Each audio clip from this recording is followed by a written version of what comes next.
श्री स्वामी समर्थ. मी स्नेहल. आज मी काहीतरी नवीन ट्राय करून बघितले. तुमच्या सगळ्यांच्या रिक्वेस्टमुळेच मी आज मिनी व्लॉग करून बघते, कारण खूप साऱ्या फॅमिली मेंबर्सचे मला मेसेज असायचे की तू ब्लॉग का करत नाही. तर मला वाटलं की आज ट्राय करूया, मिनी ब्लॉगपासून सुरुवात करूया आणि बघूया जमतं आहे का, तुम्हाला आवडतं आहे का, हे मला नक्की कमेंट करून सांगा.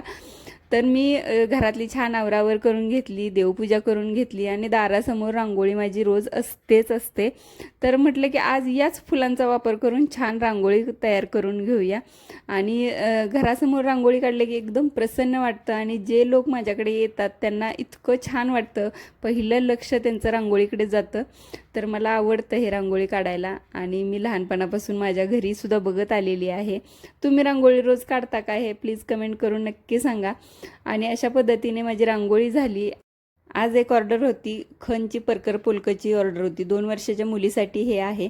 खूप सुंदर डिझाईन केलेलं आहे आणि फिनिशिंग बघू शकता, खूप मस्त आहे. तुम्हालाही अशा पद्धतीचं जर पाहिजे असेल तर दिलेल्या नंबरवरती तुम्ही मेसेज करू शकता किंवा मला कमेंट करू शकता. हे झाल्यानंतर अनुला आणायला, म्हणजे माझ्या मुलीला आणायला मी गेले आणि तिला घेऊन आले. तर हा मिनी ब्लॉग तुम्हाला कसा वाटला हे प्लीज कमेंट करा.